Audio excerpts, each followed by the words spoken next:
আসসালামু আলাইকুম বন্ধুগণ, কেমন আছেন সবাই? আশা করি সবাই ভালো আছেন। তো আমি ইনশাল্লাহ ভালো আছি, তবে আমি শারীরিকভাবে একটু অসুস্থ। তো সবাই দোয়া করবেন আমি যেন ভালো হয়ে যায়, ঠিক আছে, আবার আগের মতো কাজ কাম করতে পারি। তবে আজকের এই ভিডিওটা আমার মনে হয় মালয়েশিয়ায় আমার লাস্ট, যেহেতু আমি চলে যাব আজকে রাত্রে। আমার 6টার দিকে ফ্লাইট। আমি যে জায়গায় থাকি এই জায়গা থেকে 6টা, তারপরে কুয়ালালামপুরে ইন্টারন্যাশনাল এয়ারপোর্ট থেকে রাত 9:30।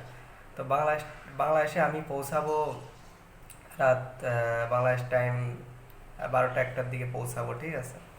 তো আমি যেটুকু বলতে চাচ্ছি আমার দুঃখের বিষয় বা আমার অনুভূতি বা এই 8টা বছর মালয়েশিয়াতে কাটালাম সেই কথাগুলো কথাগুলো হলো, আমি 8টা বছর মালয়েশিয়ায় ছিলাম, কিন্তু খুব একটা ইনকাম করতে পারি নাই। আমার 2019 সালে যখন করোনা হয়, করোনার পর থেকে আমার কোম্পানিতে প্রায় 2টা বছর কোনো কাজ কাম, 2 বছর না 3 বছর, 3 বছর শুধু বেসিক ডিউটি করেছি। 1000 রিঙ্গিত বা 1200 রিঙ্গিত এরকমভাবে আমাদের বেতন আসতো, খাওয়া দাওয়া বাদ দিয়ে 800 900 এরকম থাকতো।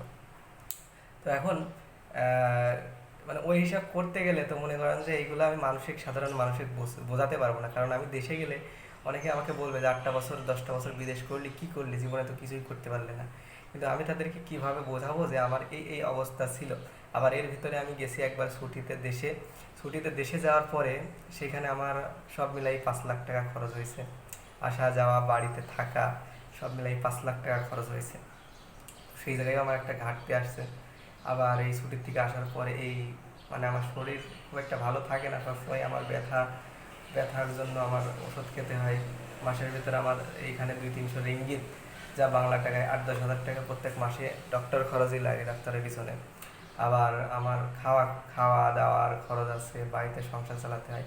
সেজন্য খুব একটা আগাতে পারি নাই। তবেও আমি আহ, শুক্রিয়া জানাই আল্লাহর কাছে যে আল্লাহ আমাকে বাঁচিয়ে রেখেছে। আমার শরীরটুকু ভালো রাখুক আল্লাহ, আমি বেঁচে থাকলে আমি আমি সংসার চালাতে পারবো, সমস্যা নাই। সবাই আমার জন্য দোয়া করবেন। আমি মালয়েশিয়া থেকে আজকেই চলে যাচ্ছি।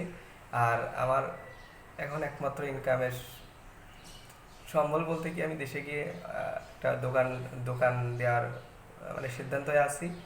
আর পাশাপাশি আমার ইউটিউবিং এই চ্যানেলটা ভিডিও ছেড়ে আপনাদের মাঝখানে কিছু সময়ের জন্য আমি থাকতে চাই আর কি। সবাই আমাকে সাপোর্ট করবেন। আর আমার ভিডিওটা যদি আপনাদেরকে ভালো লাগে তো অবশ্যই আমার চ্যানেলটি সাবস্ক্রাইব করবেন এবং ভিডিওটি শেয়ার করবেন, লোকজনকে দেখার সুযোগ করে দেবেন। যে যেখানে থাকবেন সবাই ভালো থাকবেন। ধন্যবাদ সবাইকে।